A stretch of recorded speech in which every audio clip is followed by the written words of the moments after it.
लगातार तीसरी बार मोदी जी के नेतृत्व में भारत की जनता ने स्पष्ट जनादेश दिया और पंडित जवाहरलाल नेहरू जी का वो रिकॉर्ड जिसके ऊपर वो बहुत इतराते थे उसकी बराबरी हो गई। सर्वसम्मति से प्रधानमंत्री के कैंडिडेट बनने वाले मोदी जी और शून्य वोट पाकर प्रधानमंत्री के कैंडिडेट बनने वाले नेहरू जी, वाकई कैसे तुलना हो सकती है। आज खड़गे जी अध्यक्ष बनना था, सोनिया गांधी जी की इच्छा थी तो सारे डेलीगेट्स ने खड़गे जी को वोट कर दिया।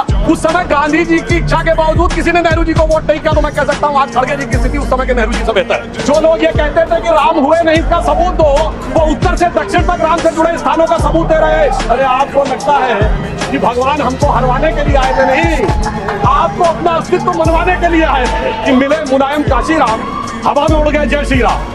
मगर हम कभी नहीं टिके थे और जो हवा में उड़ाने की बात कर रहे थे 3 साल में हमने केंद्र में सरकार बना के दिखा दी थी और उत्तर प्रदेश में सरकार बनी।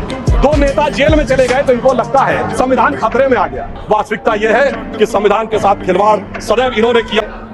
आज समाजवादी पार्टी और कांग्रेस एक साथ आए हैं, जिस वोट बैंक के चक्कर में साथ साथ आए हैं वो एक के लिए बड़ा चिंता का सबब बनने वाला। सबसे वरिष्ठ सदस्य, वयोवृद्ध नेता, पूर्व प्रधानमंत्री आदरणीय HD देवगौड़ा जी ने जो विचार कहे, बड़े दुख का विषय है कि 21 घंटे का समय आवंटित होने के बावजूद, सबसे वरिष्ठ सदस्य के द्वारा यह अनुरोध करने के बावजूद जिस प्रकार का आचरण दिखाया जा रहा है, इससे साफ समझ में आता है सभापति महोदय कि इनका उद्देश्य सवाल का जवाब और जवाब के सवाल में नहीं है, इनका उद्देश्य बवाल में अधिक दिखाई पड़ रहा है। इसलिए ये अपोजिशन की इस नियत को भी स्पष्ट करता है। अब मैं विषय पे आता हूं। जो मैं बता रहा था कि बिंदु क्रमांक 5 पर राष्ट्रपति महोदय ने कहा कि ये देश के इतिहास में 60 साल के बाद ये पहली बार एक घटना हुई है जब लगातार 3 बार किसी प्रधानमंत्री को स्पष्ट बहुमत प्राप्त किया।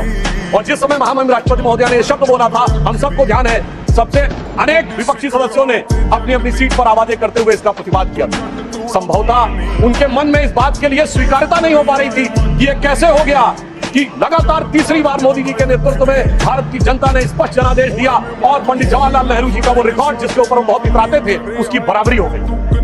मगर हमारे बहुत से विपक्षी सदस्य कहते हैं कि साहब नेहरू जी की बराबरी तो मोदी जी से नहीं हो सकती। तो सभापति महोदय मैं आपके माध्यम से कहना चाहता हूं कि तीसरी बार मोदी जी चुन के आए हैं और ये मैं भी मानता हूं कि नेहरू जी और मोदी जी में बराबरी नहीं हो सकती। इसलिए तीसरी बार आने पे मैं सिर्फ 3 बिंदु दूंगा जिस पर हम मानते हैं कि नेहरू जी और मोदी जी की बराबरी नहीं होती। नंबर 1, जब मोदी जी इस देश के प्रधानमंत्री के कैंडिडेट चुने जाने थे, सभापति महोदय मुझे आज तक याद है